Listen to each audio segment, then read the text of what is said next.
All right, we finished up our first big project with Go. Hopefully at this point you're starting to get a little bit of a hand on some of the common syntax in the language.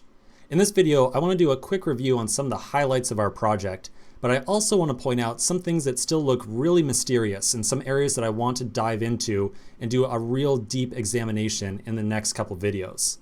So let's take a look. I'm inside of our deck.go file. Inside of here, we lead off with the same statement every time at the top of every file inside of our working directory, which is package main.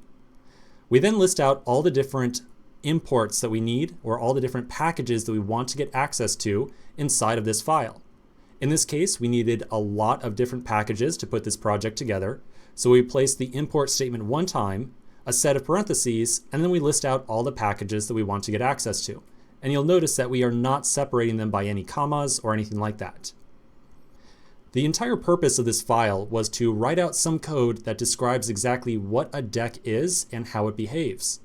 We first started off by creating a new custom type inside of our program, and that is a type deck. The type deck is essentially kind of a thin layer or a kind of an abstraction of sorts over a slice of string. So our deck essentially behaves like a slice of string, but we now have the ability to tie some additional functions specifically to anything that is of type deck. We immediately saw our first example of that with the new deck function right here. We had said that anytime someone calls the new deck function, we will create a brand new deck from scratch and then return it. We specifically labeled that the new deck function returns a value of type deck by placing the word deck immediately after the function name. One of the other very important things to understand around this deck thing and this entire custom type that we set up was our ability to put together a receiver function, or a function that accepts a receiver. And a great example of that was this print function right here.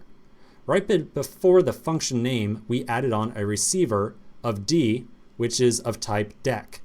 By adding on this receiver, we then got the ability to call on any deck the print function. So right here, if D is a type deck or a value of type deck, we were then able to call a method of print on it. You'll see receivers like this very commonly throughout all Go code that you ever see. And even when we were looking at some of the documentation, we saw a couple examples of receivers already. We also played around with slices a whole bunch. So we saw that slices can generally be thought of or accessed in a very similar fashion to arrays that you've seen in other languages. But we also saw that slices clearly have some advanced features about them. So like we saw the ability to select a range within a slice by using a colon inside of the usual array accessor square brackets. We were able to use that range selector to pull out just some subset of a slice. Now, to be 100% clear, there are several other critical differences between slices in Go and traditional arrays in other languages. But hey, don't worry, that's part of the stuff that we still have to figure out. Now, there is one or two weird things that I want to point out to you about the project we just put together. And one of them was actually very specifically around this deal function right here. You'll notice that many other functions we put together, we set up a receiver of a deck. But for some reason with deal, we chose to take in a deck as an argument. So why did we not choose to use a receiver here? Well, to be honest, the real reason is that if we added in a receiver, there might be a little bit of ambiguity in what this function does. Because I want you to imagine for a second, if we had added a receiver to this deal function and we did not receive the deck as an argument, so if we said something like ddeal like so, or excuse me, ddeck, we would then call this function by doing something like cards.deal, and then we would pass in our hand size. Now, if we wrote out a function with this type of form right here, all of a sudden it starts to get a little bit more confusing than how it was before. And let me really clearly outline why that's the case. When you see cards.deal5, when I personally see this code right here, it immediately makes me think that we're going to take 5 cards out of the deck slice and return them in a new slice. And so my expectation there would be that we modified the slice cards right here. Like if we had called cards.deal and we returned 5 cards, I kind of feel like this card slice would have been modified and there would now be 5 fewer cards inside that slice. And so that is not, that's just kind of, there's nothing about the receiver here that necessarily requires that or anything.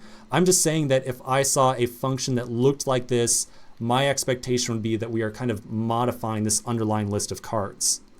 And that entire discussion of whether or not we are modifying that underlying array is really at the heart of one of the next big discussions I want to have.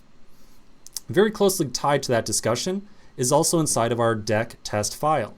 Inside of here, we wrote out a couple test functions, and then we received in a value, which we referred to as t, and we had said that it was of type star testing.t. And so this star thing right here seemed really mysterious, and it probably seems like something that we should really follow up upon and get a better sense of. So I'm going to tell you right now that this star thing right here, and this question of exactly why we structured this deal function right here the way we did, is really at the core of the next concept that I want to talk about. So at this point, let's take a quick break. We're going to continue the next section, and we're going to start to dive into one of the more tricky topics around Go. So quick break, and I'll see you in the next section.